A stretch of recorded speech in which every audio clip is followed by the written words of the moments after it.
tema da mensagem é uma igreja terapêutica. Amém? Amém. Vamos lá em Lucas capítulo 10. Lucas capítulo 10. Nós vamos ler a partir do 25.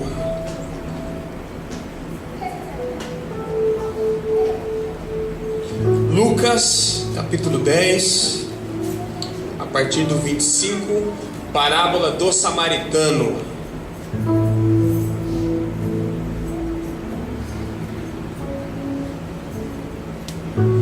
Amém? Podemos ler? Amém.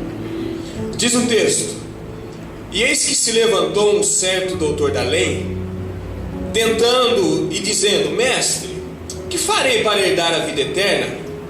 E ele lhe disse: Que está escrito na lei? Como lês? E respondendo ele disse: Amarás ao Senhor teu Deus de todo o teu coração, e de toda a tua alma, e de todas as tuas forças, e de todo o teu entendimento, e ao teu próximo como a ti mesmo. E disse-lhe: Respondesse bem, faze isso e viverás. 29. E ele, porém, querendo justificar-se a si mesmo, disse a Jesus: E quem é o meu próximo?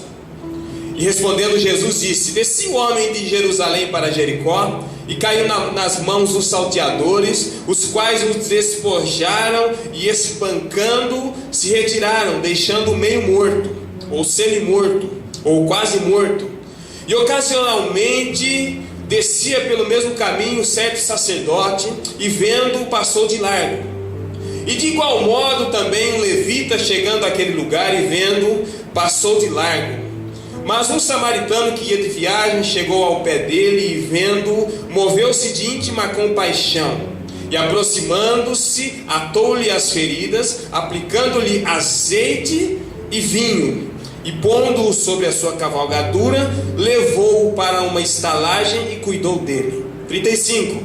E partindo ao outro dia, tirou 2 dinheiros e deu-os ao hospedeiro, e disse-lhe: Cuida dele, e tudo o que demais gastares eu te pagarei quando voltar. Ou coloca na minha conta que depois eu acerto com você.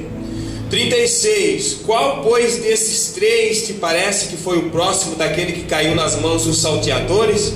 E ele disse: O que usou de misericórdia para com ele. Disse, pois, Jesus: Vai e faze da mesma maneira. Amém? Oremos. Espírito Santo, abençoa a Tua palavra nesse momento, Pai. Que ela consiga, Senhor, achar um lugar apropriado nos nossos corações. Que ela consiga, Deus, suplantar todas as nossas expectativas humanas, ó Deus. Que ela nos leve para um nível onde a gente consiga entendê-la e consiga posteriormente aplicá-la ao nosso coração. Ó Deus, em nome de Jesus, que ela venha, Senhor, ao encontro dos nossos corações, para que nós possamos, ó Deus, nessa ministração e durante esse culto que o Senhor tem ministrado aos nossos corações, podemos, ó Deus, assimilar e podemos compreender, Senhor, para depois aplicarmos e praticarmos. A Tua palavra é poderosa, Deus. Nós pedimos em nome de Jesus. Amém. Uma igreja terapêutica. Qual que é o cenário deste texto? É uma estrada que ia de Jerusalém para Jericó. A Bíblia diz que ela descia de Jerusalém para Jericó, uma distância de 25 quilômetros. Uma estrada muito usada, muito comum naquela época. Jericó, uma cidade bastante importante, e ela era usada por viajantes que iam para Jerusalém. Jericó era a última parada para quem fosse para Jerusalém.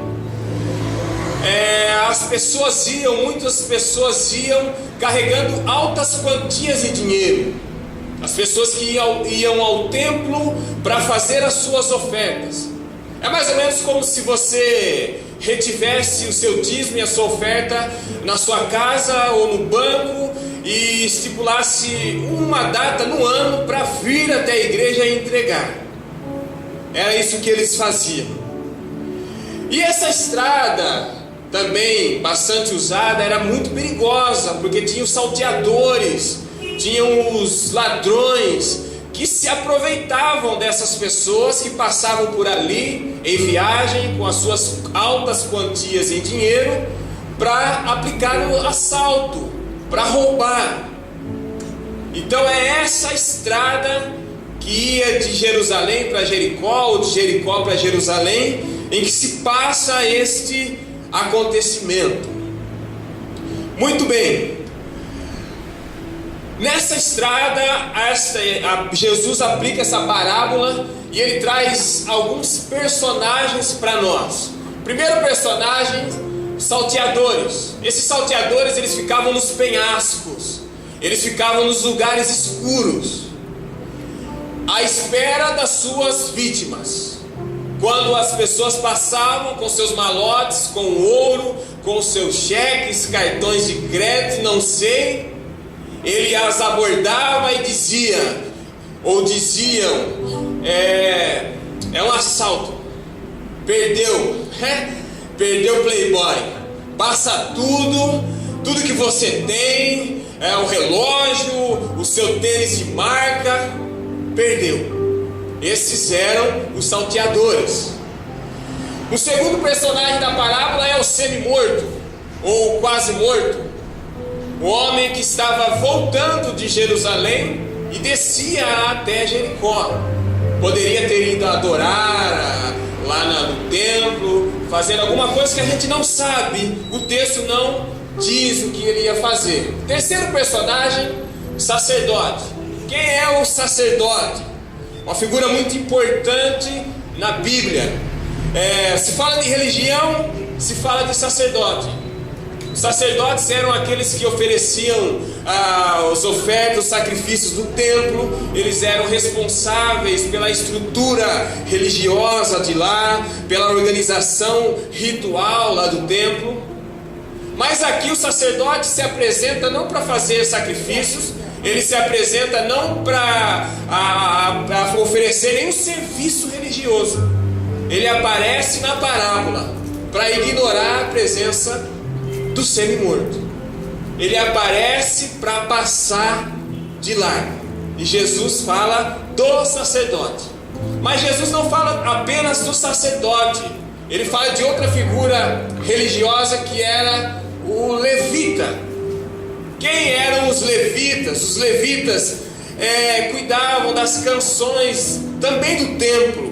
Eles cuidavam do andamento litúrgico, dos detalhes para que ocorresse tudo bem, tudo de forma natural, os sacrifícios. Só que o levita também, ele aparece na parábola não para oferecer nada, não para auxiliar em nada no que diz respeito ao serviço de Deus. Ele aparece para fazer como fez o sacerdote, passar de largo e ignorar a presença daquele semi-morto. E há um quinto personagem também nessa parábola, que é o samaritano. Quem eram os samaritanos? Os samaritanos eram um povo desprezado, desprezível aos olhos dos judeus. No ano 598 aproximadamente, antes de Cristo, os judeus foram levados cativos para a Babilônia.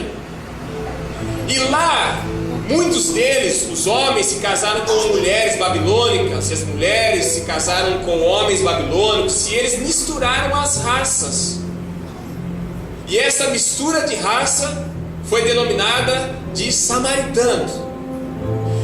Aí os judeus que não se misturaram, eles menosprezavam esses samaritanos. Vocês se misturaram, nós não nos misturamos, nós somos judeus puros, nós somos da mais alta casta dos judeus. Vocês não, vocês são um povo desprezível.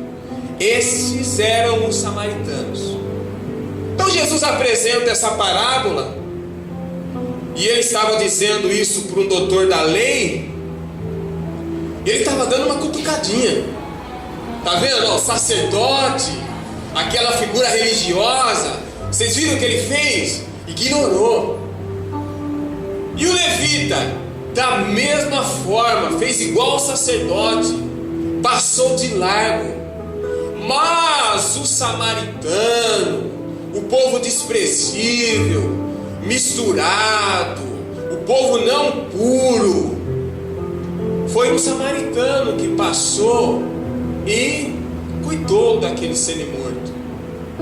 Então Jesus estava confrontando eles, estava, na linguagem atual, batendo de frente. Essa que é a verdade. Nós vemos nesse texto também, com esses personagens, 3 filosofias de vida. 3 filosofias de vida diferentes. A primeira é a filosofia do salteador, que era: o que é meu é seu, ou melhor, o que é meu, e o que é seu também é meu. O que é meu, ninguém mexe. E o que é seu eu vou roubar, eu vou assaltar. Está aparecendo nas ruas de São Paulo. O que é meu, o que é seu vai se tornar meu também. Filosofia de vida do salteador. Nós temos também a filosofia de vida dos religiosos, que é: o que é meu, e o que é seu é seu. Em outras palavras, cada um com seus problemas. Como gosta de dizer às sextas-feiras à noite Pastor Rubens no CTL, ado a ado, cada um seu quadrado. Essa era a filosofia dos religiosos, dos sacerdotes e levitas. O que é meu, está tudo bonitinho aqui, ninguém mexe, a vida é minha, eu cuido dela. Agora a sua vida, eu não quero saber se você tem problema ou não tem, cuide de você. Mas há uma terceira filosofia de vida, que é a do samaritano. O que é meu é seu, e o que é seu é meu. Vamos compartilhar. Você está precisando de ajuda? Os seus problemas são meus. Vamos compartilhar. Quando eu tiver com problemas, eles serão seus também. A gente compartilha. É o princípio da empatia. É a filosofia da Bíblia, irmãos. Romanos 12,15 diz: chorai com quem? Com os que choram. E o contrário também: alegrai com... É a filosofia de vida da Bíblia. Foi aplicada pelo samaritano. O que é meu é seu. As minhas alegrias, as minhas conquistas, eu vou compartilhar com você. E compartilhe comigo também as suas vitórias. Mas eu também quero compartilhar as minhas tristezas, as minhas derrotas, os meus momentos tristes. E eu te deixo à vontade também, para quando você estiver num desses momentos, que você possa me procurar. E nós vamos criar assim uma comunhão. Filosofia de vida do samaritano. Muito bem. Esse é o cenário.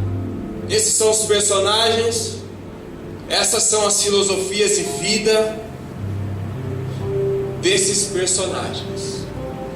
Eu disse que o tema é uma igreja terapêutica. Uma igreja terapêutica.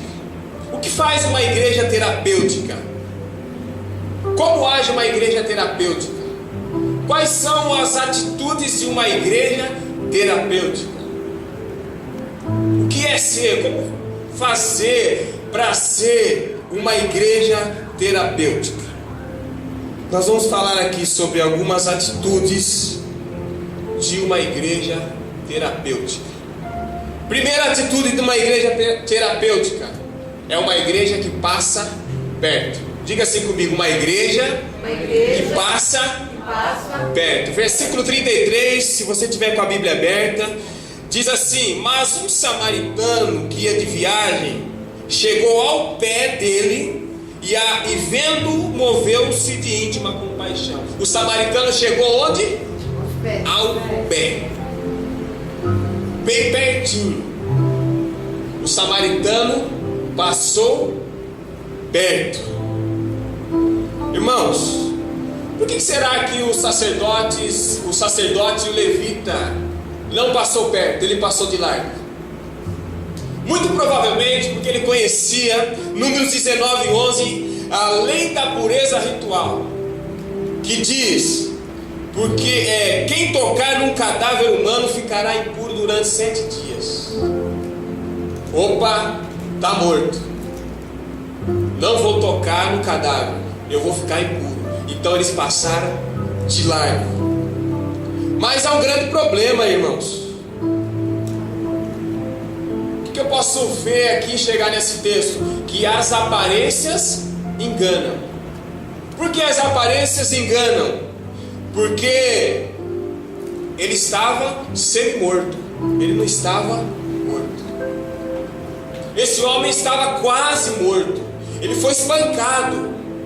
Provavelmente ele estava ali inerte, ele estava ali talvez ensanguentado, talvez estava sem algumas peças de roupa que poderiam ter sido levadas pelos salteadores, talvez semi-nu, não sabemos. Mas ele não estava morto, ele estava quase morto. As aparências enganam. Quando a gente não passa perto, a gente é levado pelas aparências. Nós somos chamados, igreja, para passarmos perto daqueles que estão precisando. Diga assim comigo: eu fui chamado para passar perto daqueles que estão precisando. As aparências enganam. Quantas pessoas às vezes olham para a gente e elas têm de nós uma imagem, uma visão, e por causa dessa imagem, dessa visão, ela não se aproxima da gente. Eu não vou passar perto daquele irmão, não. Eu só vejo ele sorrindo na igreja. Você ver ele sorrindo na igreja não quer dizer que sempre está bem. Pode ser uma característica dele, de sorrir sempre. Não é assim? Tem gente que sorri fácil. E a gente na igreja sempre dizemos: a paz do Senhor. Quando alguém diz está tudo bem, de praxe a gente diz está tudo bem. Mas isso é passar de longe. O samaritano passou perto. As aparências enganam. As aparências enganam. Sabe aqueles interpretadores de textos de redes sociais? Você já viu? Você posta o versículo bíblico, ele vai interpretar o que você está pensando, se é indireta, se você está depressivo. Se você posta um salmo de Davi: ó Deus, apressa-te. Você quer dizer um monte de coisa. Você pode estar querendo dizer um monte de coisa, mas ele é formado em interpretação de textos de redes sociais. Aí você fala lá: está na prova. Não, manda uma mensagem inbox, seja mais perto, manda um WhatsApp, faz melhor, liga. Eu vi um versículo aí, não, tranquilo, esse versículo foi a minha devocional da manhã. Então tá bom, você passou perto. Vira para alguém assim e fala: não, passa perto de mim, passa perto de mim de vez em quando. As aparências enganam. Por exemplo, vocês podem olhar para mim e achar que eu não estou com sede, mas eu estou com sede. Aí eu vou pedir para o pastor Maurício abrir aqui, que eu estou com as minhas 2 mãos ocupadas. Fazendo um favor, pastor. Uma outra coisa, irmãos, porque eles não passaram perto do semi-morto? Obrigado, pastor. Porque eles estavam preocupados com as suas aparências, por causa da religião. Eles estavam preocupados. Eu vou entregar quentinha, eu vou entregar marmitex para mendigo? Não, esse não é meu ministério. Foi legal, muito bom o pessoal ter saído para fazer essa ação. Igreja que sai e que passa perto. Mas de repente alguém pode falar assim: eu não. O pessoal está acostumado com me ver bonitinho na igreja, cheirosinho, arrumadinho. Agora eu vou lá, dou a comida, Aí eles tiram uma foto e postam no Facebook. Preocupação com as aparências, preocupação com a religião. Vamos evangelizar ali na esquina. Mas o que tem na esquina? O pessoal está com o tampão aberto do carro e eles estão ouvindo funk. Jesus iria hoje, se estivesse em algum lugar que estivesse ouvindo funk, para evangelizar, iria ou não iria? Tem um pastor que o Papa veio no Brasil, ele é cantor, compositor, renomado. Sabe onde ele foi? Ele foi onde o Papa estava. Sabe o que aconteceu? Achincalharam o coitado em redes sociais. Ele escreveu assim: o Papa está no Brasil, se Jesus estivesse aqui, onde que Jesus estaria? Jesus vivia no templo, irmãos. Ele estava falando com gente religiosa.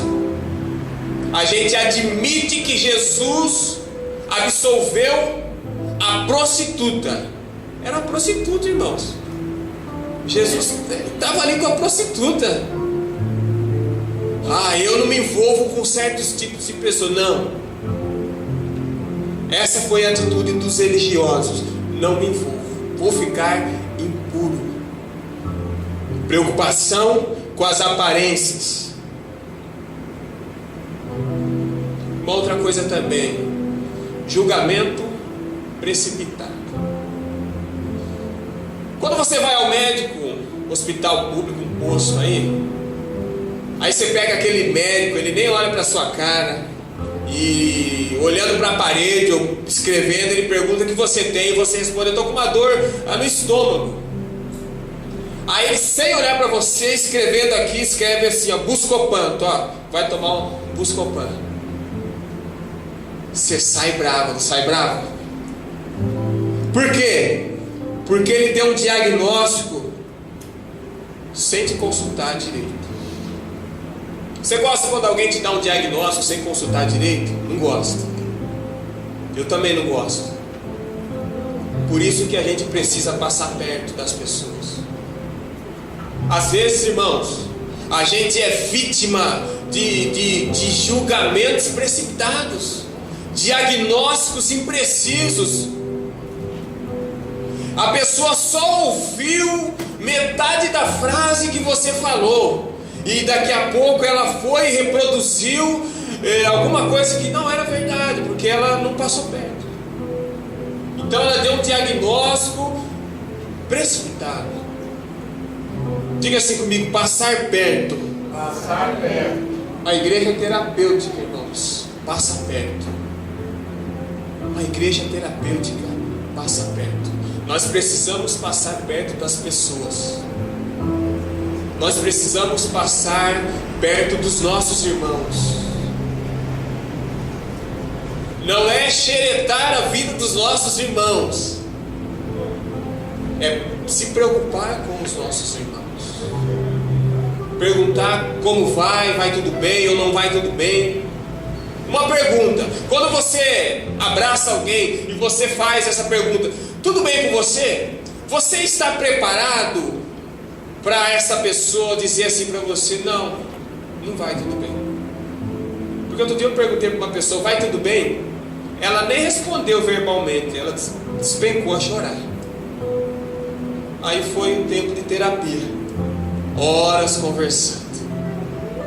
Você tem ombro, e você tem tempo, e você tem paciência para alguém começar a chorar e você passar perto e fazer terapia?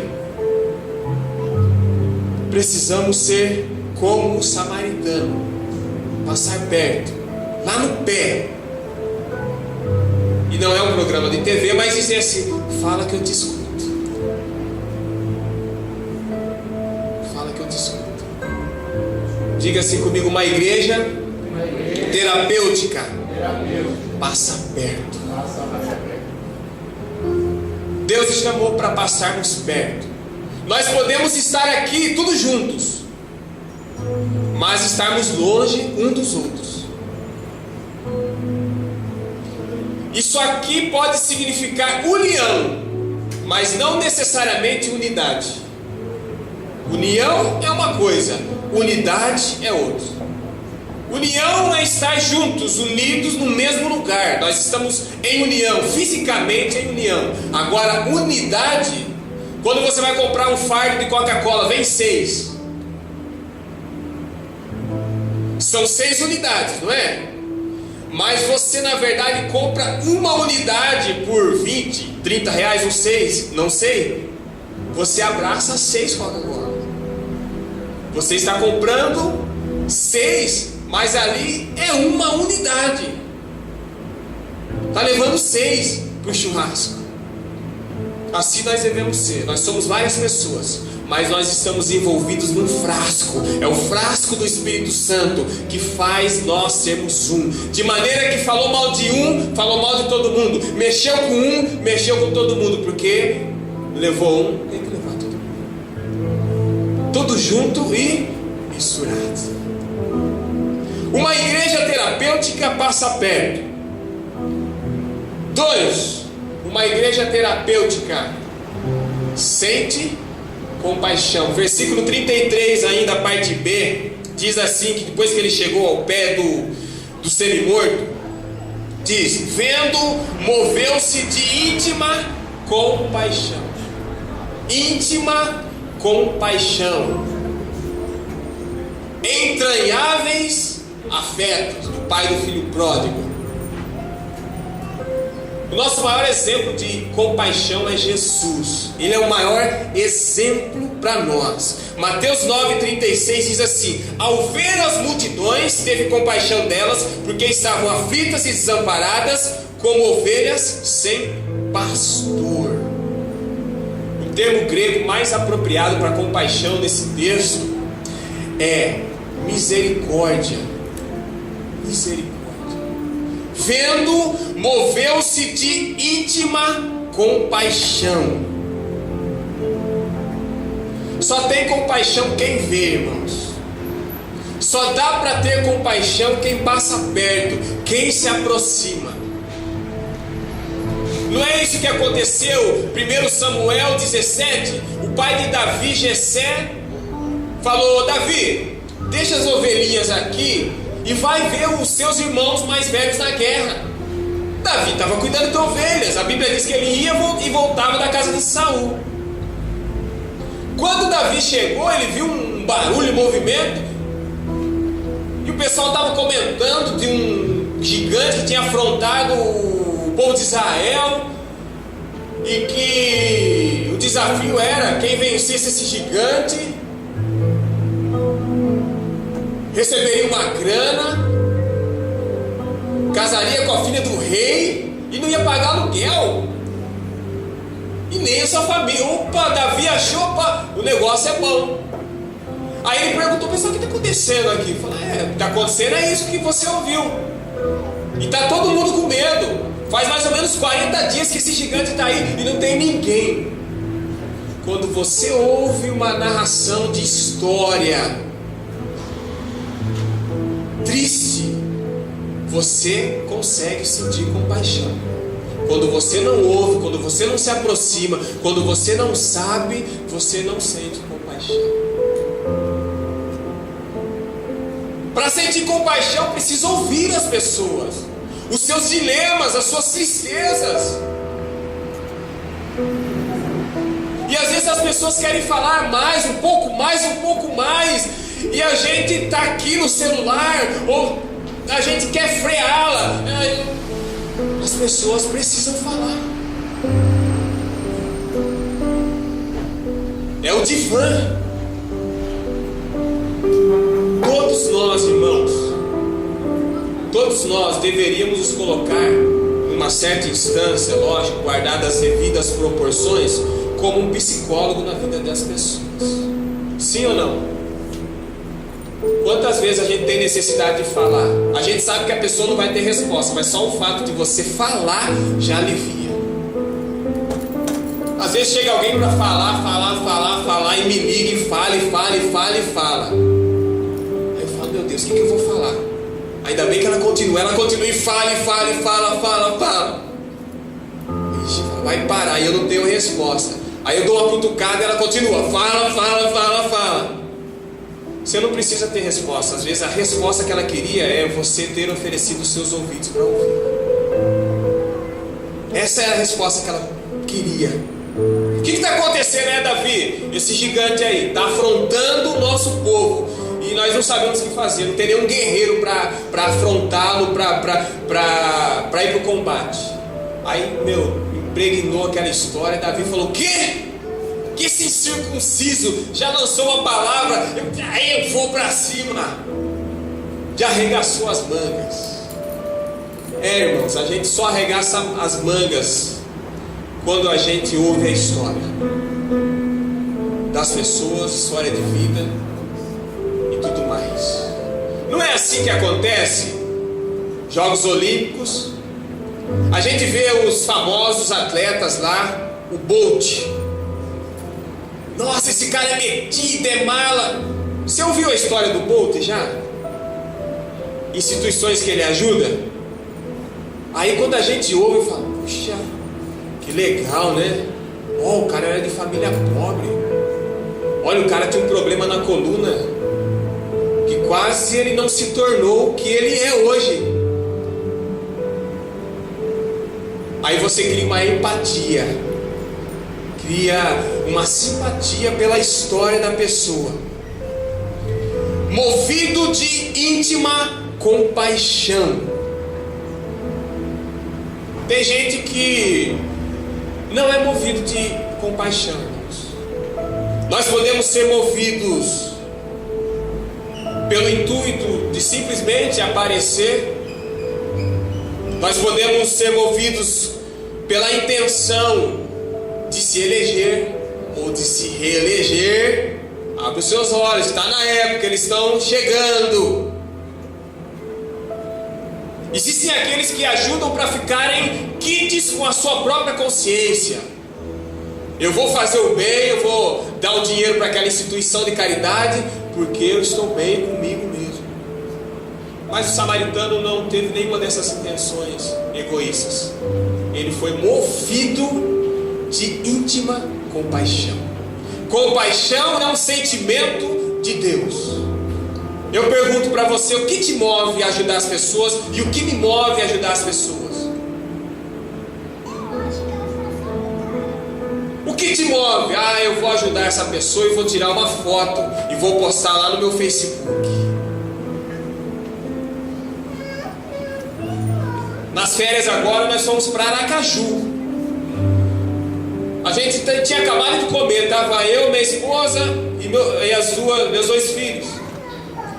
Quando a gente passa na orla da praia, caixa eletrônico da Caixa, a gente vê dois meninos de 11 anos dormindo dentro do caixa eletrônico e estava frio. Falei para as crianças, para minha esposa: vamos lá. Ficou ali. Entrei sozinho, tentei conversar com eles. Eles pareciam estar dopados, embora eu perguntei se eles usaram drogas. Não usamos. Eles estavam muito cansados, grogues. Vocês querem comer? Estão com fome? Um falou: eu estou, o outro não. Com R$2 em moedas embaixo do corpo que eles tinham arrecadado. Vocês moram onde? Aí eles falaram o bairro. Minha esposa, que é de lá, os familiares de lá, falou que é um bairro muito pobre, da criminalidade. Fui lá, comprei algumas coisas para comer. Quando voltei, entreguei. Fiz questão que os meus dois filhos acompanhassem tudo. Eles entraram. Também quis ser como pai, didático. Tudo bem. Eu queria até compartilhar na minha rede social. Mas sabe o que eu falei? Eu não vou escrever. Porque eu escreveria com uma intenção: falar sobre as mazelas do nosso país, do contraste que eu tinha vivido, de belas praias, de encontros, reencontros, lugares gostosos, me deparar com uma situação dessa. Mas eu falei: não vou escrever não. Porque às vezes alguém interpreta errado, né? lá, o São Francisco de Assis. Mas fato é, irmãos, que em tempos de redes sociais isso acontece bastante. Eu posso ser movido na intenção de eu vou fazer e vou divulgar, mas o samaritano não. Essa compaixão, essa misericórdia o impulsionou a ajudar este quase morto. Que Deus nos dê essa misericórdia, essa capacidade de nos empurrar na direção dos nossos irmãos, amém? Que Deus te dê essa capacidade de te empurrar na minha direção, e me dê também, que eu possa ir ao seu encontro e criar essa empatia e perguntar: tudo bem? E você poder dizer: hoje não está muito bem não. Aí eu falo: quer conversar? E você fala: quero. Então vamos conversar. Que Deus nos dê essa empatia, amém? Uma igreja terapêutica passa perto. Uma igreja terapêutica sente compaixão. E uma igreja terapêutica trata os ferimentos. Versículo 34 diz: e aproximando-se, atou-lhe as feridas, aplicando-lhes azeite e vinho, e pondo sobre a sua cavalgadura, levou para uma estalagem e cuidou dele. O que ele aplicou? Azeite e vinho. Era para desinfetar. O seu teor alcoólico ajuda a curar, a tratar, a preservar das infecções. E o óleo alivia a dor, é terapêutico para tirar a dor. Vem cá, eu vou cuidar aqui das infecções. E você está com dor? Quem foi espancado, né, irmãos? Poderia estar gemendo. Estou aqui, óleo para tirar a sua dor. Nós temos óleo e vinho para aplicarmos na vida de qualquer pessoa que precisar. Nós temos, nós que eu digo igreja, temos. Qualquer crente que aceitou Jesus como o único e suficiente Salvador tem óleo e vinho para oferecer. Você tem, nós temos óleo e vinho para ajudar na infecção e aliviar a dor das pessoas. Nós temos óleo e vinho, irmãos. Nós precisamos usar esse óleo e vinho. Ah, mas eu não tenho. O que é óleo e vinho? Eu não sei se eu tenho. Você pode não ter tomado ciência de que você tem, mas que você tem, você tem. Se você ora, você tem. Você lê a Bíblia, você tem. Se você é ministrado pelas pregações, pelo Espírito Santo, você tem óleo e vinho.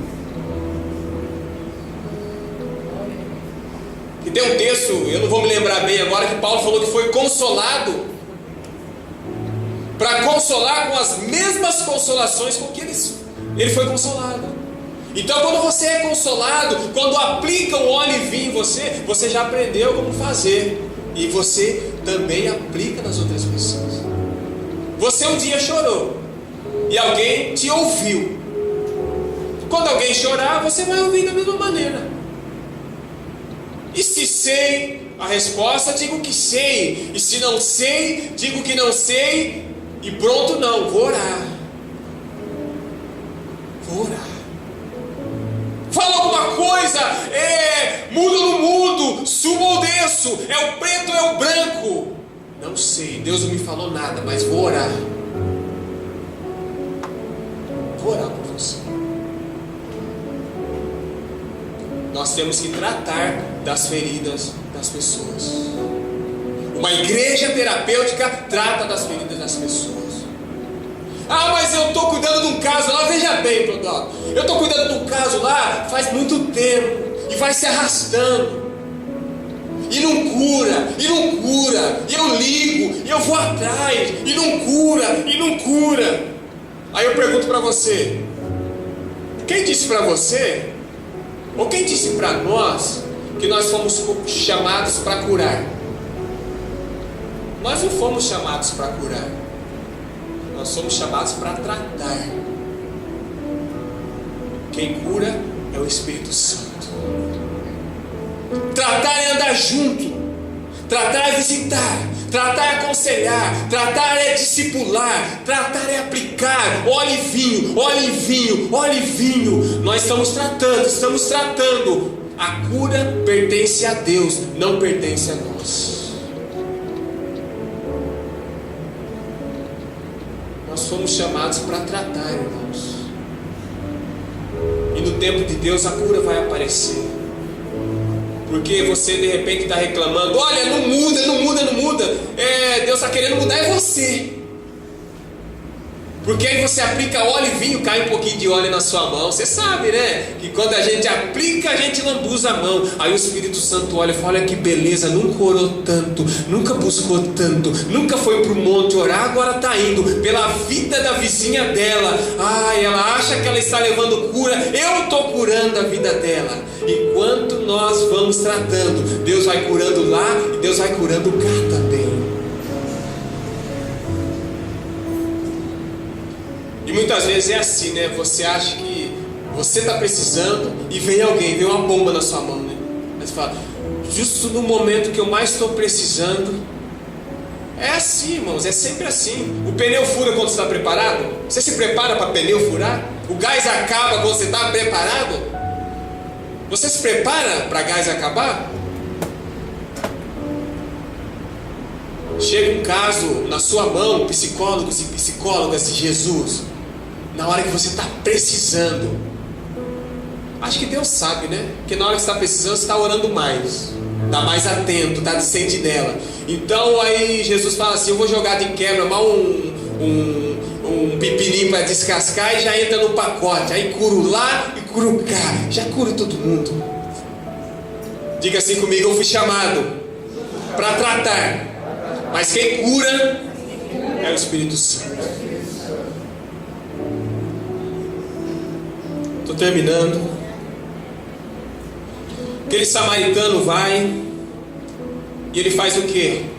Depois, versículo 35. Depois que ele levou lá na hospedaria, lá no hospital, no hotel, e partindo ao outro dia, uma pausa, partindo quando? No outro dia. A Bíblia não fala, mas ela dá direito da gente imaginar. Ele partiu no mesmo dia? Eu acho que ele passou a noite do lado do médico ou do enfermeiro. Se o semi-morto já estava em condições de falar, eu acho que ele passou o fim da história do semi-morto. Eu acho que ele deixou o cartão dele, o celular, o WhatsApp: o semi-morto está aqui, você vai ficar aqui, eles vão cuidar de você. Você está no meu plano de saúde aí, fica de boa. E se precisar, me manda, hein? Manda um WhatsApp aqui que eu mando. E me passa a conta sua do banco. Qualquer coisa eu deposito aqui para você. Versículo 34 ainda, ou melhor, 35. E partindo outro dia, tirou 2 dinheiros e deu-os ao hospedeiro e disse-lhe: cuida dele, e tudo o que demais gastares eu te pagarei quando voltar. Abre uma continha para mim. Dá aqui um dinheirinho. Eu acho que vai gastar mais, mas isso aí não é problema. Vai marcando na conta.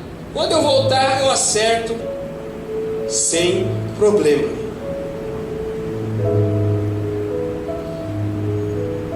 Apareceu alguma coisa para você, o pastor Maurício fala assim: fulano, vai visitar fulano de tal, na rua tal, aqui na Industrial mesmo, amanhã 4 horas da tarde. Aí você vai amanhã 4 horas da tarde. Aí você chega lá, é pepino. Você tem que voltar mais uma meia dúzia de vezes. Você tem que abrir uma campanha. Aí o pai, depois termina a visita, o pastor Maurício te liga: e aí, tudo bem? Ah, tudo bem, pastor. Cheque mate, já resolvi de primeira. Mentira, você tem que voltar lá. Tem que voltar. Porque o samaritano falou: cuida, depois eu vou voltar. Eu vou voltar e vou pagar. Sabe o que acontece com a gente, irmãos? Às vezes a gente vai, se apresenta na primeira, mas depois a gente vai perdendo a paciência, perdendo o estímulo, e a gente não volta mais, não liga mais. Não é assim? Jeremias 6,14 diz assim: eles tratam da ferida do meu povo como se não fosse grave. Paz, paz, dizem, quando não há paz alguma. Ah, pastor, está em paz. Eu fiz a oração, comigo ninguém pode. Coloquei uma água lá, estava passando um programa de televisão do rapaz lá. Paz, paz, quando não há paz alguma. Ou a gente diz: isso aí não é nada, eu já passei por isso. Irmão, nunca fala isso para alguém que está sofrendo. Isso aí não é nada, é solteira, precisa arrumar um namorado quando casar, Sara. Não fala isso. Porque você acha que a mesma pedrada que você está tomando pode até ser a mesma pedrada, mas cada um tem um nível de sensibilidade. Esse problema aí, eu sei como fazer. Não, passa perto, vai diagnosticar. Porque a dor de cabeça para você pode passar com Neosaldina, é isso? Mas pode ser que o Neosaldina para mim não resolva. Eu estou com dor de cabeça, mas existem vários tipos de dor de cabeça. Você não sabe se eu tenho problema crônico, se é desde criança ou não. Não, isso é frescurinha. Paz, paz, dizem, quando não há paz alguma. Uma igreja terapêutica passa perto, sente compaixão e trata os ferimentos. E eu encerro com a palavra Ubuntu. Quem já ouviu essa palavra? Ubuntu. O que é isso, Clodoaldo? Ubuntu. Nós vamos assistir um vídeo de 3 minutos que explica o significado dessa palavra, tá?